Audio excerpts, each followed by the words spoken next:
Hello, dear friends. We're here for one more chapter of Living Spring, and today we're doing chapter 7. The title is By Their Fruit.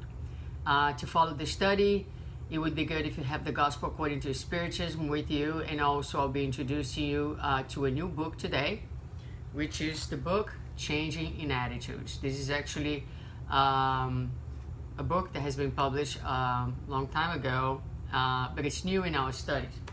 Anyways, the chapter starts by the statement of Jesus in the Gospel of Matthew 7:16. By their fruit you shall know them.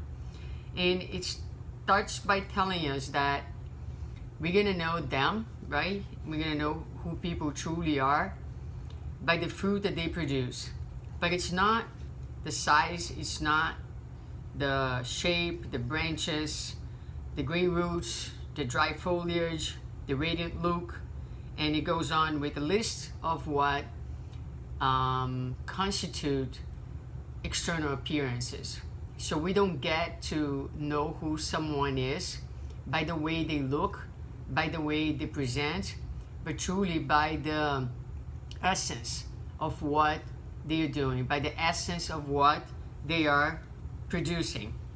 So Emmanuel is going to say, no tree is known or admired for its outward appearance, but for its fruits, its usefulness, and its productivity. And he say the same is true for our spirit and on its journey. It's a very short message.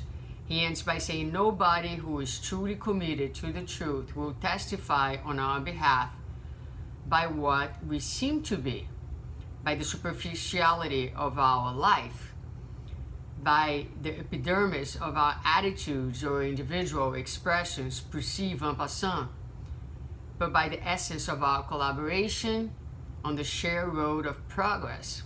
How much we are doing to the community, how much we are doing to the well-being of everyone who is around us. So here there is this is an important statement because it highlights to us one of the characteristics that we need to seek to find on someone when we are trying to assess if that is, for instance, someone who we should follow, a life that, an example that is a real example, or a fruit that is truly a good fruit, the quality of their fruit.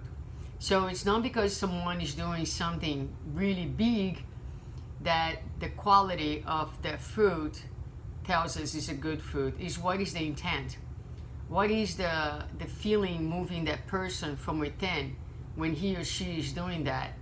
What is the final purpose? Is for the benefit of him, herself? Is it an ego-driven attitude?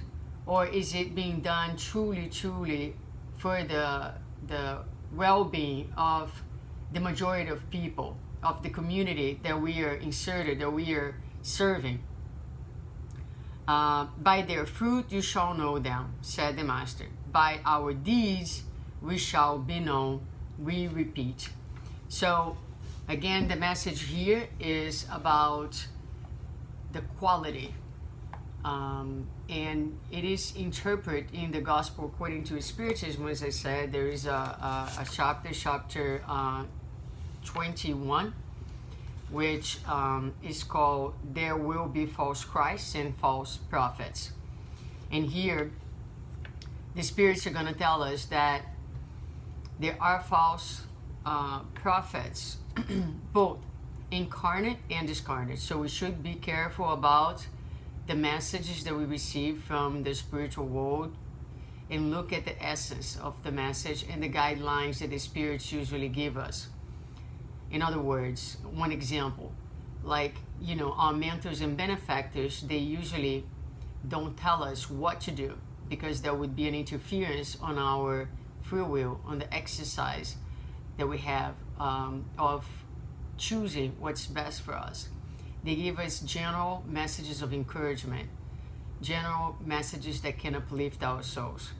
And in the same way that we have to watch carefully what the spirits are saying, also we need to watch carefully what each person is doing and saying. I hear in item 4, one interesting point that the spirits bring is that prophets used to be thought people who could make predictions about the future, but in the evangelical sense, the word prophet has a broader meaning and applies to anyone who is sent by God with the mission of instructing humankind and revealing hidden the things and mysteries of the spiritual life. So in that sense, really any one of us who has the knowledge about the spiritual life and who is talking about the spiritual life, whether we are talking about it on the pulpit to 10 people, 100, 1,000 people, or we are talking about it individually in our communities, we have a mission. We have been given a mission, the mission of spread the good news. And each one of us does within our capacities. So when we see someone, right, we're going to seek the coherence between what they're saying and also the way they're living. And it doesn't mean that the person needs to be living perfectly, because none of us truly is. But what we need to seek to escape me the word now, to identify is whether there is a true effort coming from that person in putting into practice the very concepts that he or she is teaching. Now, there is a very nice guideline that is provided by the spirits in this chapter, which is on item number 9, characteristics of the true prophet. And right here the spirits are going to tell us, that said, we must conclude that true missionaries of God must justify their mission by their ascendancy, virtues, and greatness, and the results and moralizing influence of their deeds. Let us draw a further conclusion. If by their character, virtues, and intelligence they're either beneath the road they attribute to themselves, or the personage under whose names they harbor themselves, in case it's the spirit, they are nothing but histrions of low rank who do not even know how to emulate their model. So a lot of times we see people taking roles of missionaries and their actions go very, very much against some very basic principles that they embrace. And when we see that, which should be our posture, not one of condemnation, not one of like pointing people's errors out, but one of prayer, one of compassion, always asking God to protect us from our own limitations, because the reality is that we're all very much vulnerable and prone to the same errors and the same mistakes that we often are able to identify in others. And just to give you one more paragraph from the gospel, the spirits will say, another consideration is that most true missionaries of God are unaware of the fact they carry out the mission to which they have been called to the force of their genius. Second, by a hidden power that inspires and guides them without their knowing it, and with no premeditated plan. In other words, true prophets are revealed by their actions. They are discovered by others, whereas false prophets present themselves as messengers from God. So when people say that they have a specific mission, that they are here to fulfill something that's very special, that usually is a sign that we need to listen carefully. Because as the gospel says, the true missionaries, they don't even have an idea that they have a mission. They're just doing what they're called to do. They focus on their duty, and they don't see themselves doing anything special. Other people around them are the one who will recognize that trait on them. So these are very important tips for us to help us in this exercise of seeking what is true out there, and understanding that it is the quality of the food, how people are trying to live. Again, doesn't need to be a perfect life, but is this person or that person who we admire? Are we admiring because of the number of people that they're attending, because of the size of the audience that they're speaking to, because of the size of the charity that they are carrying out? Or is it their inner transformation? Is their inner growth that's really manifesting itself in their actions, in their deeds?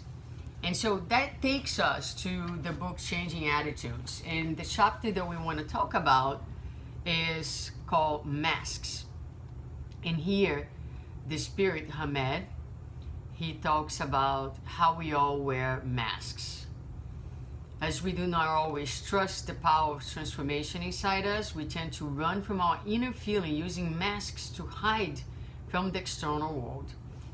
So this is a very normal defensive mechanism. We all have many limitations and areas of unconsciousness, of darkness, and a lot of times it's just so difficult to bear our own humanity, and we tend to put masks. And a lot of times, believe it or not, the charity work that we do can be a mask, and can help us to not to deal, let's put it this way, with some of our feelings of inadequacy, our low self-esteem, and things like that. So I'm not saying that we shouldn't be doing this, but I'm saying that these behaviors, these attitudes should not be put on to the extent that we are in denial of our inner world, of our inner reality. So he recommends that the first thing that we need to do is to analyze who we are and not pretend to be perfect, because that does not help us psychologically and spiritually to grow. And that we should always be analyzing our emotions, accepting our difficulties. And he's going to end the chapter by saying, despite of all efforts to be good, some trees do not bear the best fruit. Likewise, men are to be recognized not by their external fruit, not by our appearance, not by what we're doing necessarily, or by evil acts hidden behind false virtues, but by their internal development and emotional awareness. Only these people will be able to bear the good fruit.